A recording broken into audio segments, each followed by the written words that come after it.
Assalamualaikum warahmatullahi wabarakatuh. Di sini saya beserta rekan-rekan saya akan mempresentasikan mengenai teori akuntansi bab 13 tentang akuntansi untuk perubahan harga. Sebelum saya sampaikan materi tersebut, perkenalkan terlebih dahulu anggota kelompok kami, yaitu yang pertama saya sendiri, Puji Lestari, dengan nomor induk mahasiswa 1805520153.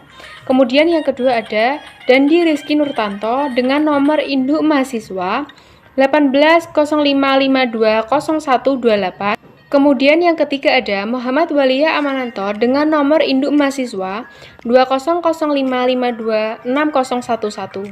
Tujuan kami membuat video ini untuk memenuhi tugas presentasi mata kuliah teori akuntansi kelas akuntansi C1 dari Universitas Tikubang Semarang yang diampu oleh Dr. Yeye Susilowati MM.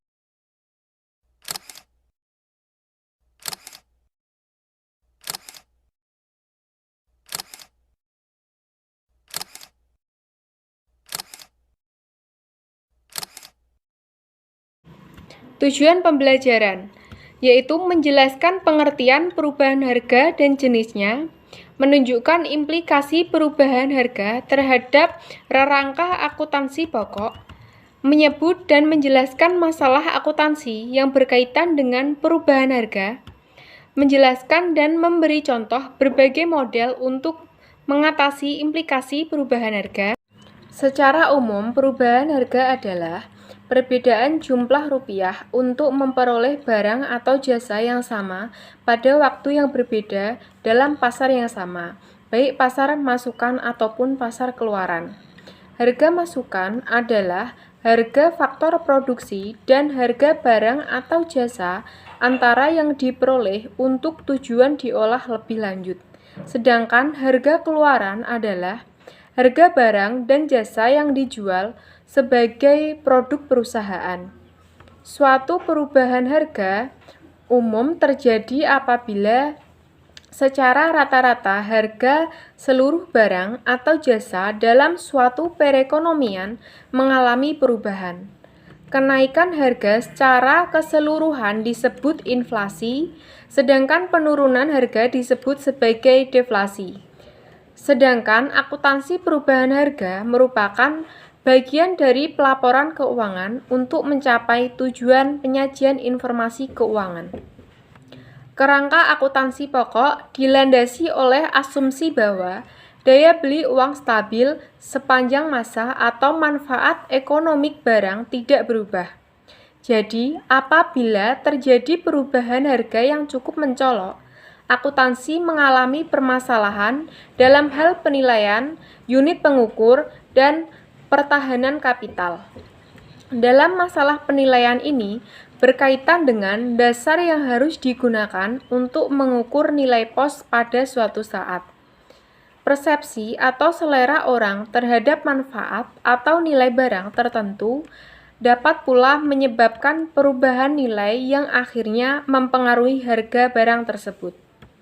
Perubahan harga semacam ini disebut dengan perubahan harga spesifik.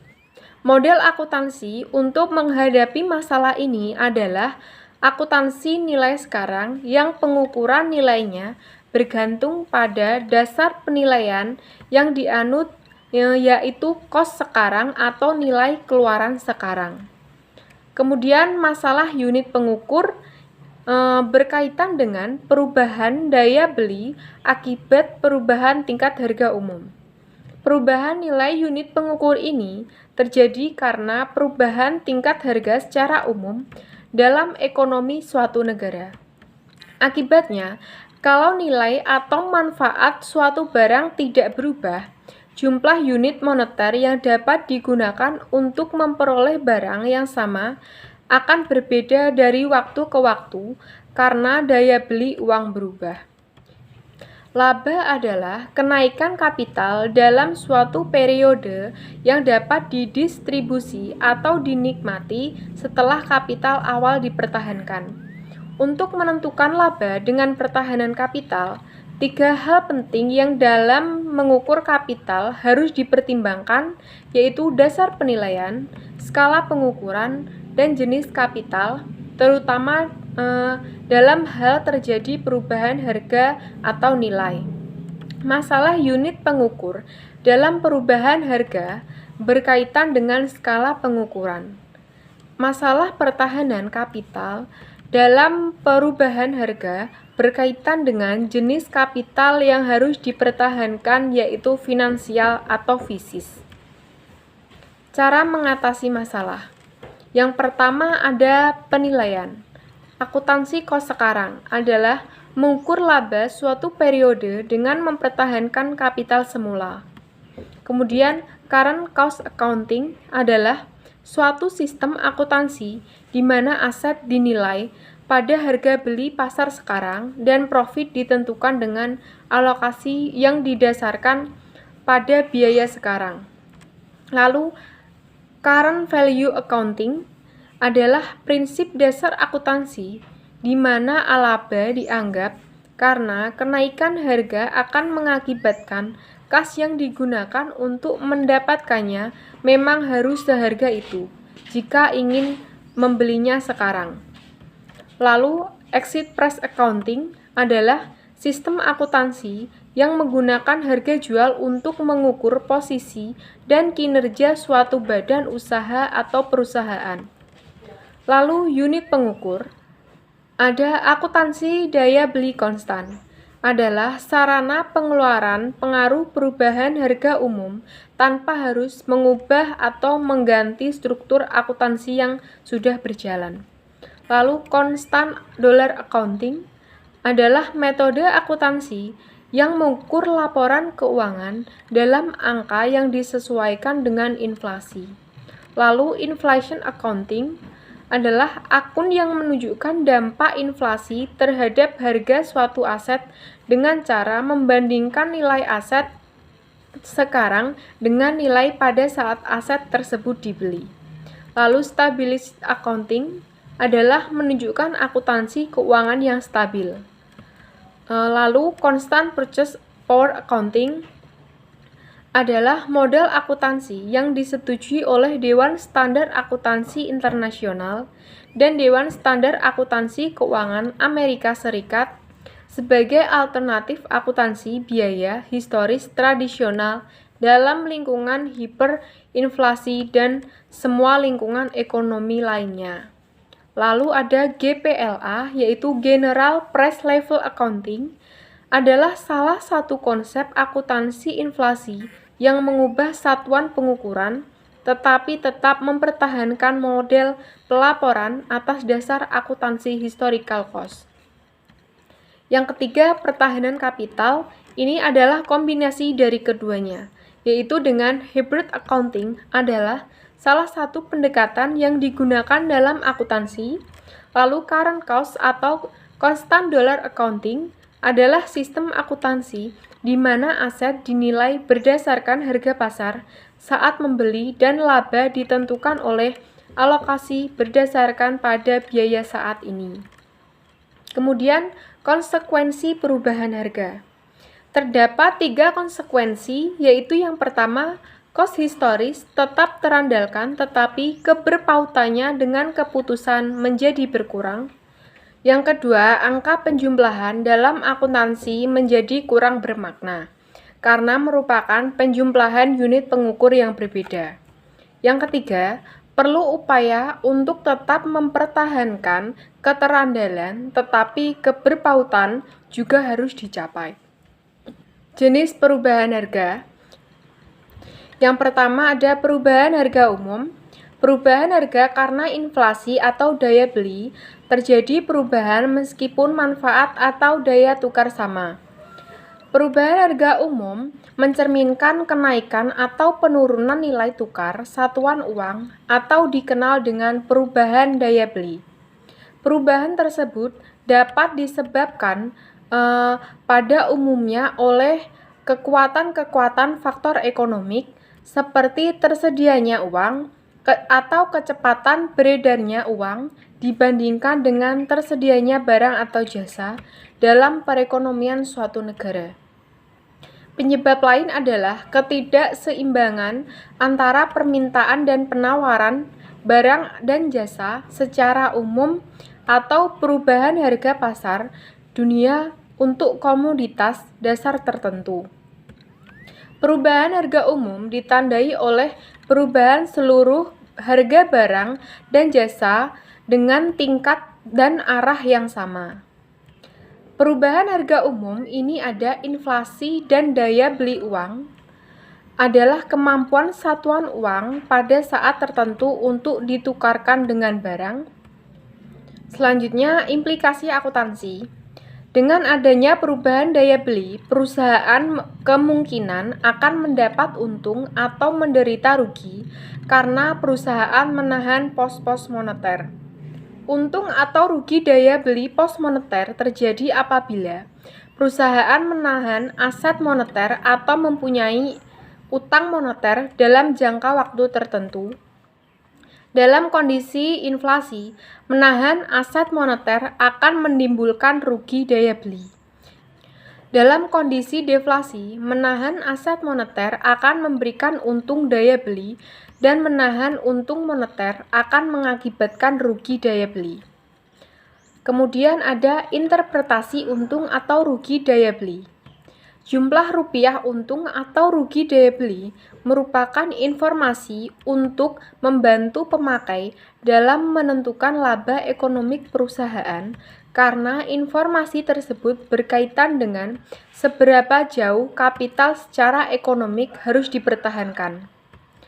Untung daya beli penahanan utang dapat diperlakukan sebagai penggunaan aset yang diperoleh dengan utang tersebut. Lalu ada perubahan harga spesifik. Perubahan karena persepsi terhadap manfaat barang atau perubahan teknologi. Terjadi perubahan meski tidak terjadi perubahan daya beli, atau lebih jelasnya perubahan harga spesifik adalah perubahan harga barang tertentu karena nilai intrinsik barang tersebut berubah, sehingga nilai tukarnya juga berubah, baik di pasar masukan maupun pasar keluaran.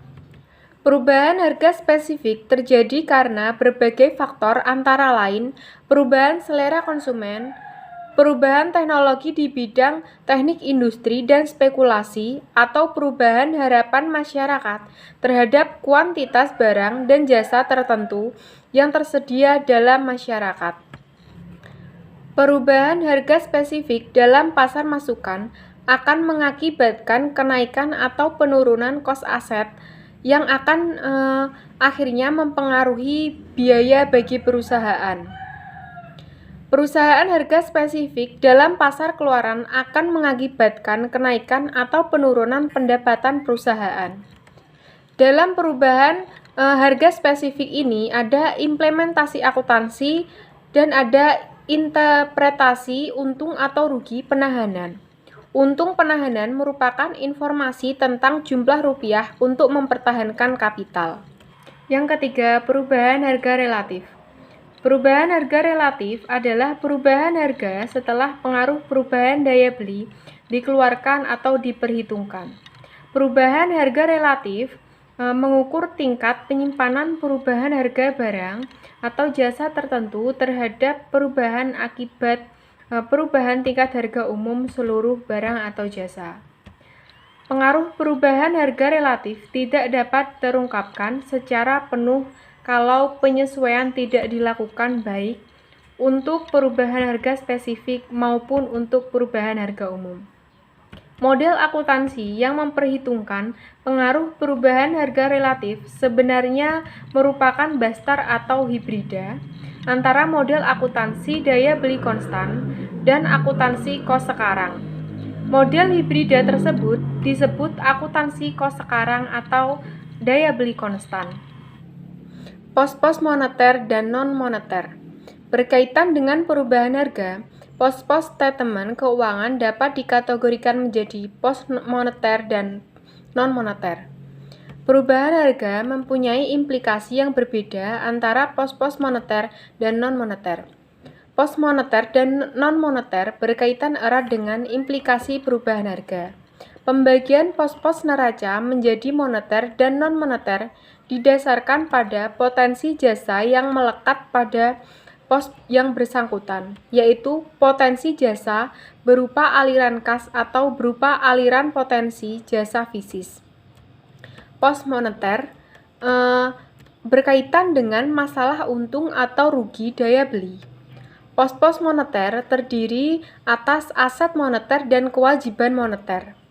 Aset moneter adalah klaim untuk menerima kas di masa mendatang dengan jumlah dan saat yang pasti tanpa mengaitkan dengan harga masa datang barang dan jasa tertentu.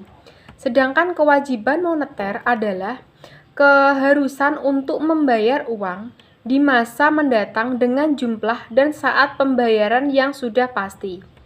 Implikasi perubahan harga terhadap pos-pos moneter lebih berkaitan dengan perubahan daya beli yang menimbulkan untung atau rugi daya beli. Untung atau rugi daya beli timbul kalau perusahaan menahan pos-pos moneter dalam keadaan daya beli berubah. Pos-pos non-moneter. Sedangkan pos-pos non-moneter berkaitan dengan untung atau rugi penahanan. Pos-pos moneter adalah pos-pos selain yang bersifat moneter yang juga terdiri atas aset non-moneter dan kewajiban non-moneter. Aset non-moneter adalah aset yang mengandung jumlah rupiah yang menunjukkan nilai dan nilai tersebut berubah-ubah dengan berjalannya waktu atau aset yang merupakan klaim untuk menerima potensi jasa atau manfaat fisis tanpa memperhatikan perubahan daya beli. Sedangkan kewajiban moneter adalah keharusan untuk menyerahkan barang dan jasa atau potensi jasa lainnya dengan kuantitas tertentu tanpa memperhatikan daya beli atau perubahan nilai barang atau potensi jasa tersebut pada saat diserahkan. Implikasi perubahan harga terhadap pos non-moneter adalah terjadi perbedaan nilai tukar antara saat pos-pos tersebut diperoleh atau terjadi dan nilai tukar saat material diserahkan atau dilaporkan pada akhir periode. Makna perubahan umum. Indeks harga dari tabel tersebut memberi gambaran perubahan tingkat harga dari waktu ke waktu. Seperti pada tabel tersebut, dari barang A sampai E mengalami kenaikan tingkat harga yang sama, yaitu 60%. Kenaikan indeks harga tersebut berarti penurunan harga beli. Perubahan harga umum ditandai oleh perubahan seluruh barang dan jasa dengan tingkat arah yang sama, seperti pada tabel tersebut. Implikasi akuntansi perubahan harga umum. Pembelian fasilitas fisis seperti mesin, seperti yang tertera pada tabel, pada waktu yang berbeda-beda, yaitu pada awal, tengah, dan akhir, mengakibatkan penjumlahan saldo kos menghasilkan angka yang kurang bermakna. Sudah jelas pada tabel tersebut, angka saldo atas dasar daya beli berbeda dengan angka nominal. Perbedaan angka saldo makin nyata kalau harga indeks harga semakin berbeda. Implikasi atau interpretasi untung atau rugi daya beli akuntansi perubahan harga umum. Pada perhitungan tersebut melakukan penahanan aset moneter dan mengalami rugi daya beli sebesar Rp800.000 dan dana beli kas yang dipegang pada akhir tahun dibebankan sebagai biaya depresiasi. Sedangkan jika melakukan penundaan pelunasan utang moneter akan mengalami untung daya beli penundaan pelunasan utang moneter seperti pada perhitungan tersebut. Dengan adanya untung daya beli, biaya aset yang dibebankan sebagai biaya depresiasi bisa lebih rendah dan laba bisa menjadi lebih besar sebesar keuntungan tersebut, dan hal itu berlaku juga sebaliknya. Makna perubahan harga spesifik. Di dalam perubahan spesifik ini, perubahan harga barang tertentu karena nilai intrinsik barang tersebut berubah. Nah, pada barang B, D, dan E tidak mengalami perubahan, sehingga tidak mengalami untung ataupun rugi. Sedangkan Di dalam tabel perubahan harga terjadi pada barang A dan C. Pada barang A, harga sekarang mengalami kenaikan jumlah nominal dari penjualan, sehingga terdapat laba kos historis sebesar Rp550 atau setara 25%. Begitu pula pada barang C yang mengalami laba kos historis sebesar Rp2.400 atau 40%, karena mengalami kenaikan jumlah nominal dari harga penjualan. Dari laba historis tersebut terdapat laba kos sekarang dan untung penahanan terrealisasi. Lebih jelasnya, implementasi tersebut akan ada pada slide selanjutnya yang akan dijelaskan oleh rekan saya. Ya, selanjutnya saya akan meneruskan materi perubahan harga spesifik, yaitu implikasi akuntansinya. Yang pertama itu ada ilustrasi yang menjelaskan konsep perubahan harga spesifik dan implikasinya terhadap perhitungan laba. Ilustrasinya di mana perusahaan memiliki persediaan barang pada awal periode dengan kos Rp1.500.000. Lalu seluruh barang dijual di tengah periode dengan harga Rp2.500.000. Lalu pada saat dijual, kos persediaan tersebut atau kos sekarang bernilai Rp2.100.000. Dengan ilustrasi di atas, itu terdapat dua pendekatan statement laba rugi yang disajikan sebagaimana berikut. Kedua pendekatan tersebut yaitu pendekatan kos historis dan pendekatan kos sekarang, di mana di sini penjualannya sama Rp2.500.000, lalu kos barang terjualnya ini yang beda, di mana kos historis itu menggunakan kos awal ya Rp1.500.000, sedangkan kos sekarangnya itu menggunakan pada saat dijual persediaan tersebut. Kos pada saat dijual persediaan tersebut yaitu Rp2.100.000. Lalu laba kos operasi historisnya itu selisih antara Rp2.500.000 dan Rp1.500.000 yaitu Rp1.000.000. Sedangkan laba operasi kos sekarangnya itu Rp2.500.000 dikurang Rp2.100.000 yaitu Rp400.000. Nah, untuk kos sekarang ini karena laba realisasinya sudah diketahui yaitu Rp1.000.000, maka selisih antara laba terrealisasi dengan laba kos sekarang itu merupakan untung penahanan terrealisasi yaitu sebesar Rp600.000.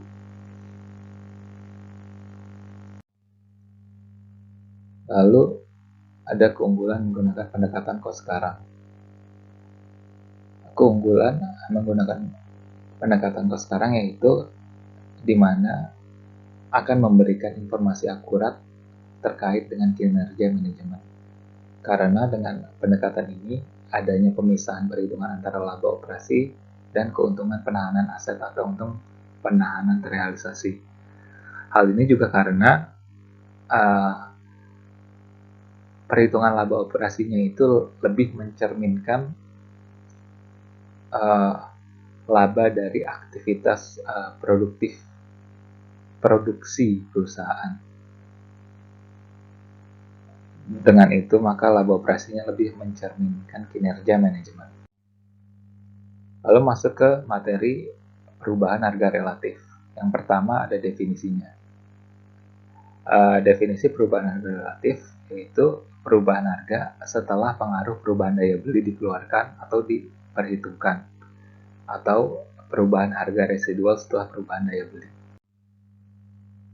Lalu ilustrasi definisi perubahan harga relatif yang di sini, jadi contohnya misalkan ada 5 barang, yaitu barang A, B, C, D, dan E.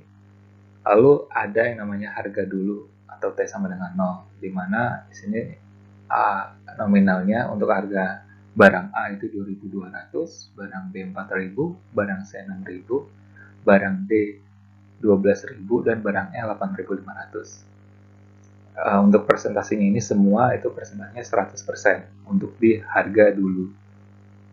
Lalu ada harga sekarangnya, di mana semuanya mengalami perubahan.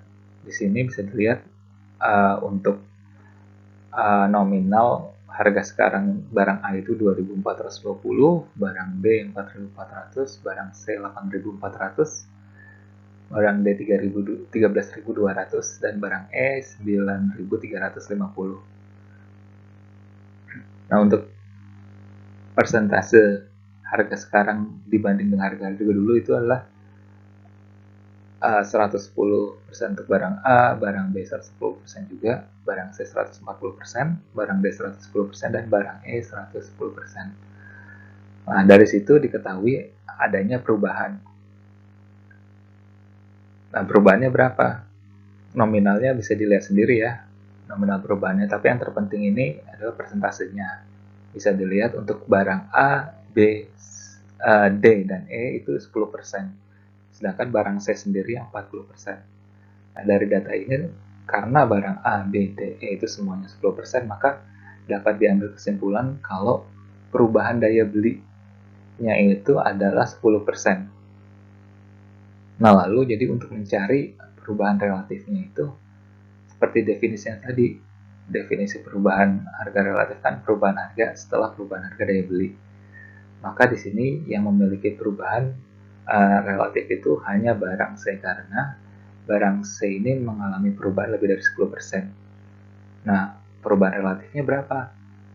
Perubahan relatifnya itu 40% di sini dikurangi perubahan daya beli tadi. Perubahan daya beli tadi kan disimpulkan 10%, jadi 40% dikurang 10% itu 30%. Nominalnya itu 1.800.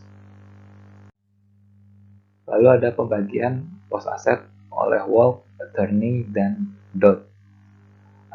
Mereka membagi pos aset menjadi dua, yaitu pos aset moneter dan non moneter atau aset real. Pos aset moneter itu untung rugi daya beli atau purchasing power gains or losses. Lalu untuk yang non moneter itu terbagi lagi menjadi dua. Ada penahanan moneter atau untung rugi penahanan moneter, dan juga penahanan real atau untung rugi penahanan real. Nah, mereka juga berpendapat bahwa penahanan moneter ini merupakan angka penyesuaian kapital, sedangkan penahanan real itu merupakan angka penentu laba. Lalu ada ilustrasi implikasi akuntansi perubahan harga relatif.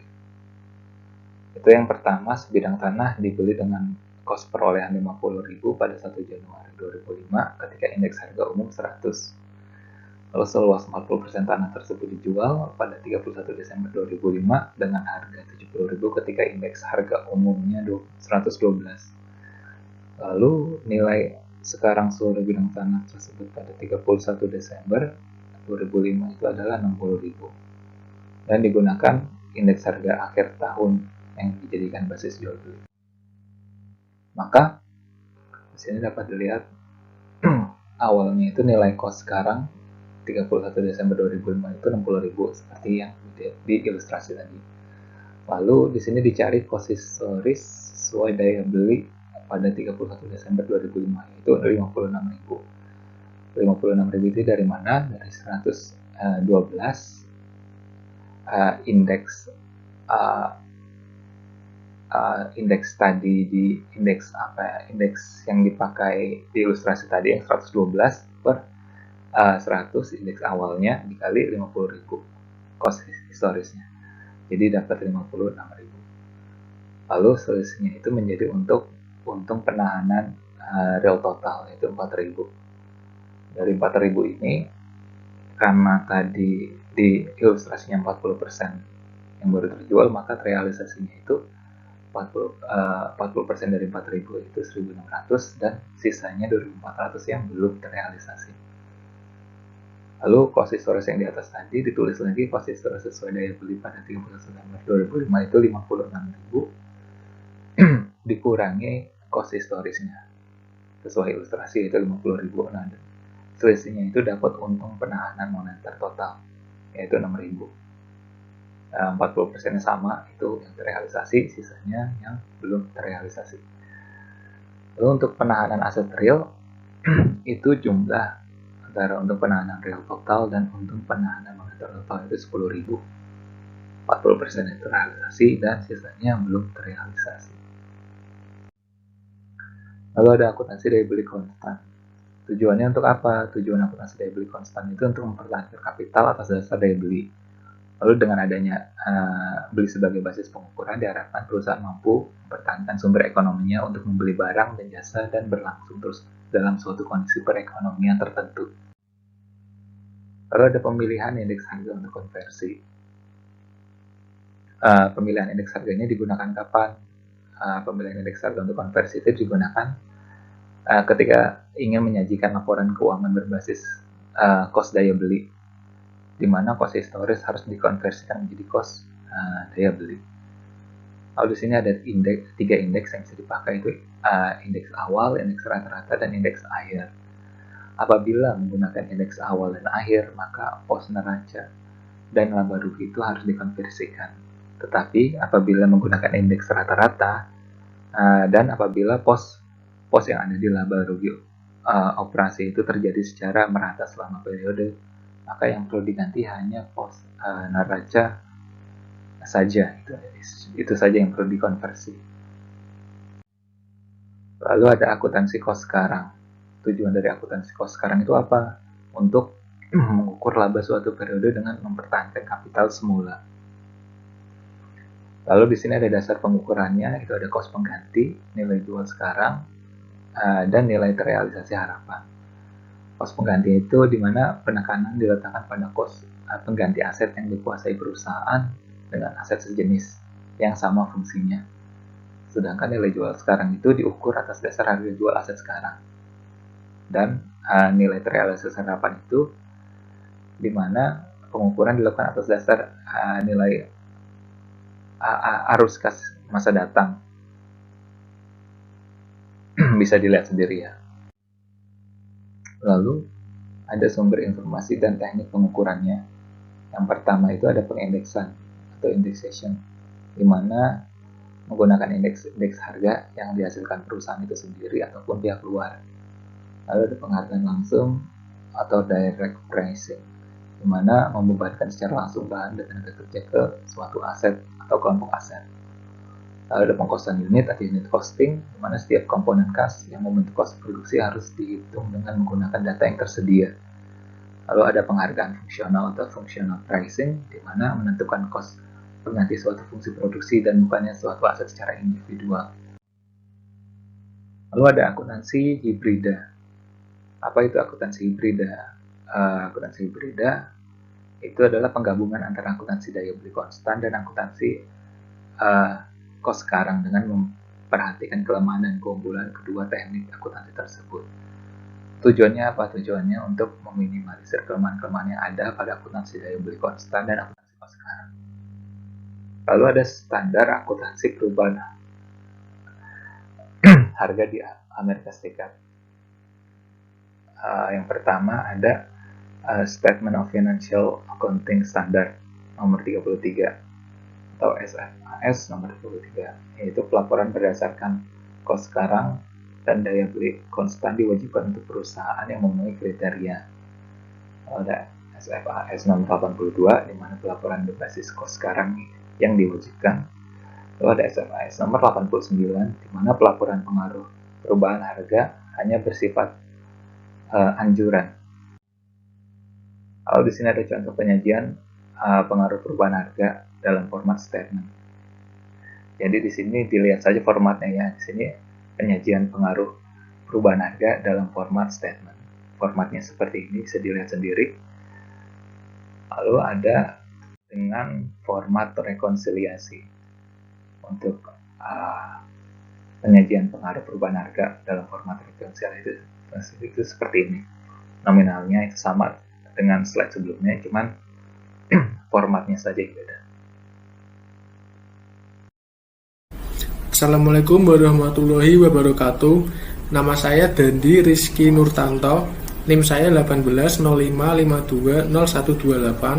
Saya dari kelompok 13. Ingin melanjutkan presentasi dari sebelumnya, yaitu yang akan saya bahas model akuntansi perubahan harga. Berikut materinya. Model akuntansi perubahan harga.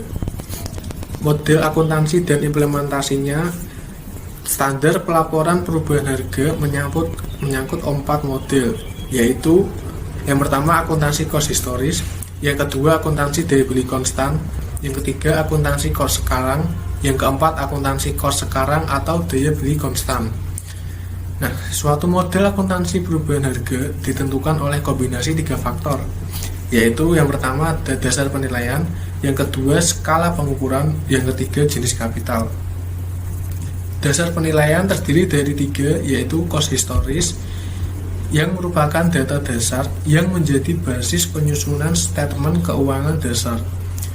Berbagai usulan akuntansi untuk memperbaiki kelemahan akuntansi berbasis cost dapat diadopsi oleh rangka akuntansi pokok tanpa harus mengganti struktur akuntansinya.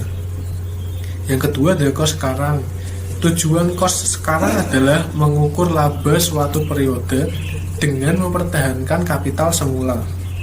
Laba operasi atas dasar cost sekarang merupakan pengukur efisiensi pengelolaan dana atau kapital fisik perusahaan yang sebenarnya. Dalam kondisi harga yang menarik, biaya atas dasar cost sekarang yang dibebankan ke pendapatan akan cenderung lebih tinggi daripada biaya historis, karena itu laba akan cenderung lebih kecil. Yang ketiga ada nilai keluaran. Sedangkan dari skala pengukuran terdapat nominal versus daya beli, dan jenis kapital terdapat finansial versus fisis.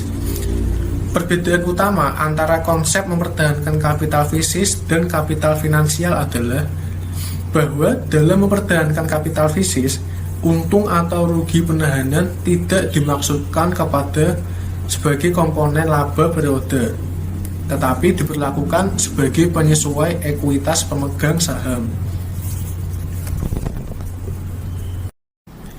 Berikut merupakan gambar grafik atau chart dari berbagai kemungkinan model, dari penilaian dasar pengukuran hingga skala pengukuran, serta nilai keluaran cost sekarang, cost historis, beserta jenis kapital, nominal, dan daya beli. Kira-kira seperti ini.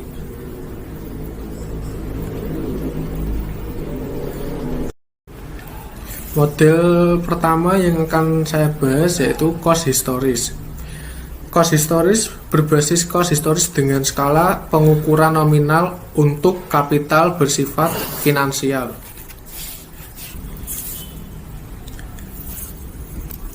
Akuntansi cost historis menjadi tidak terpaut dalam pengambilan keputusan dalam keadaan ekonomik yang di dalamnya terjadi perubahan yang signifikan. Perubahan harga menimbulkan masalah bagi akuntansi dalam hal penilaian unit pengukur dan pemertahanan kapital. Sebagai data dasar, dalam kondisi perubahan harga akuntansi, cost historis menghadapi 3 masalah fundamental yang berkaitan dengan penilaian atau valuation, unit pengukur atau measurement unit, dan pemertahanan kapital atau capital maintenance. Model 2 yaitu daya beli konstan. Besarnya untung atau rugi daya beli suatu periode ditentukan oleh indeks harga yang dipilih sebagai basis. Tujuan akuntansi daya beli konstan adalah mempertahankan kapital atas dasar daya beli. Untuk dapat menyajikan statement keuangan berbasis daya beli, data cost historis harus dikonversi menjadi cost daya beli pada saat pelaporan. Dalam operasinya, perusahaan akan menggunakan atau mengorbankan daya beli aset untuk memperoleh aset lain dalam rangka menghasilkan pendapatan.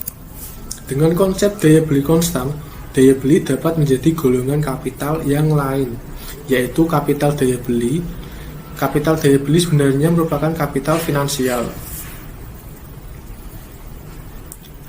Model 2 yang selanjutnya yaitu untung atau rugi daya beli.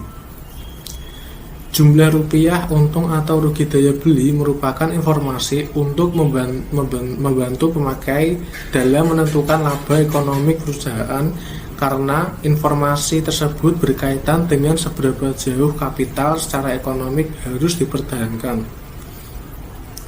Untung daya beli penahanan utang dapat diperlakukan sebagai pengurangan aset yang diperoleh dengan utang tersebut.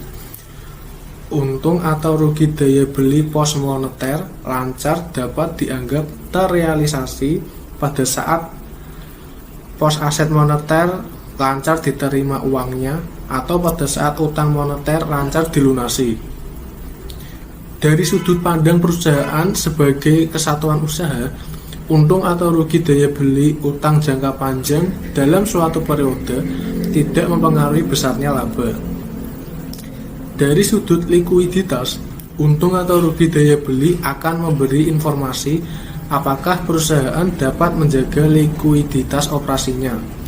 Dalam kondisi inflasi, tentu saja model kerja moneter akan cenderung menurun daya belinya. Berikut contoh modelnya. Selanjutnya yang model ketiga yaitu cost sekarang. Cost sekarang sebenarnya adalah cost sekarang pada saat penjualan. Dalam kondisi harga yang menarik, biaya atas dasar cost sekarang yang dibebankan ke pendapatan akan cenderung lebih tinggi daripada biaya historis. Karena itu, laba akan cenderung lebih kecil. Akuntansi cost sekarang digunakan sebagai dasar. Ada dua perbedaan yang tampak, yaitu yang pertama, laba akan terbagi menjadi dua komponen, yaitu laba akibat kegiatan operasi perusahaan dan laba akibat kegiatan menahan kapital fisis. Yang kedua, untung atau rugi yang belum terrealisasi akibat penahanan aset dimasukkan dalam statement laba-laba. Contohnya model seperti ini.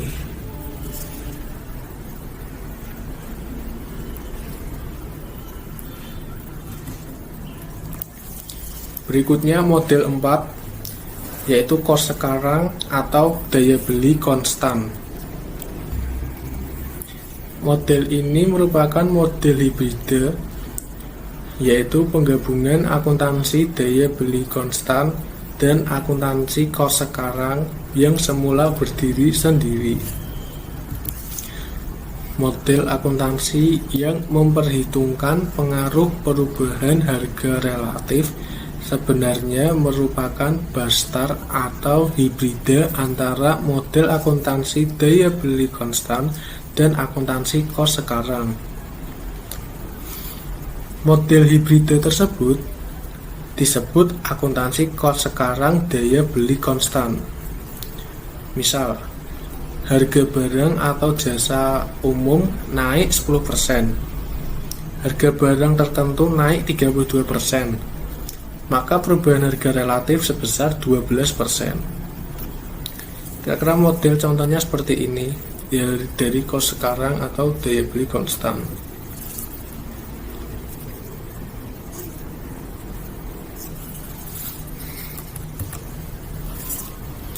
Berikutnya model kelima yaitu cost sekarang atau fisis. Model ini sama dengan model 3. Tetapi jenis kapital yang diukur adalah fisis. Model akuntansi untuk mengatasi masalah perubahan harga adalah cost sekarang atau kapital fisis, atau disebut akuntansi nilai pengganti yang secara terkait sama dengan akuntansi cost sekarang. Perbedaannya terletak pada penyajian dan interpretasi jumlah rupiah untuk mempertahankan kapital dalam statement laba rugi. Contohnya seperti ini.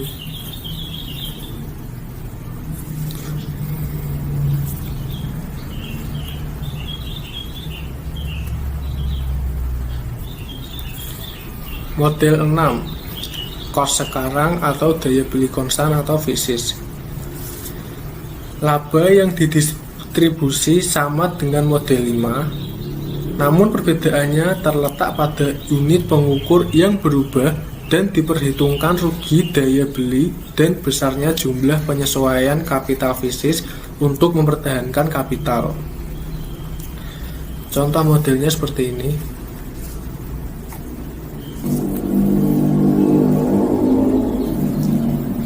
Model berikutnya yaitu model ke-7, ada harga jual sekarang.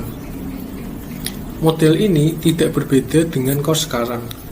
Hanya kos sekarang didefinisi sebagai harga jual, sehingga laba dimaknai sebagai aliran kas bersih masa datang, baik yang telah terrealisasi maupun belum. Kos sekarang aset diukur atas dasar harga aset, seandainya pada saat sekarang perusahaan memilih untuk menjual aset tersebut, alih-alih memakainya untuk operasi.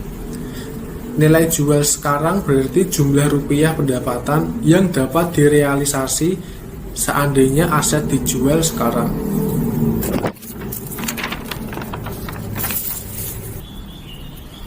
Contohnya modelnya seperti ini. Ini yang format 1. Dan ini model ke-7, harga jual sekarang untuk format yang kedua.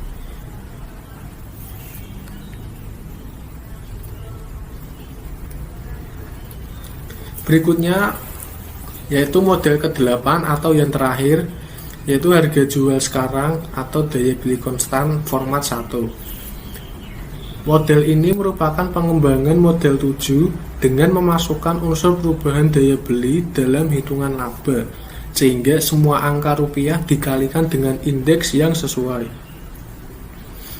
Akuntansi daya beli konstan akan menghasilkan informasi laba atas dasar konsep mempertahankan kapital.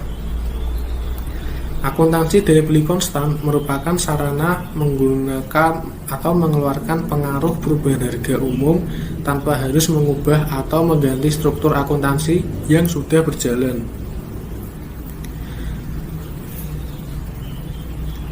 Berikut yang format 1 dan ini yang format kedua.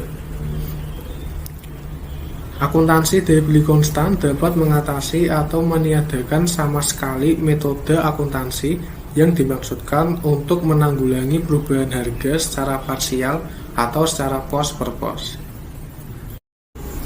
Sekian presentasi dari kelompok kami. Saya mewakili kelompok kami ingin mengucapkan terima kasih sekaligus mohon maaf bila ada kesalahan maupun kekeliruan dalam penyampaian informasi serta materi yang kami sajikan. Wassalamualaikum warahmatullahi wabarakatuh.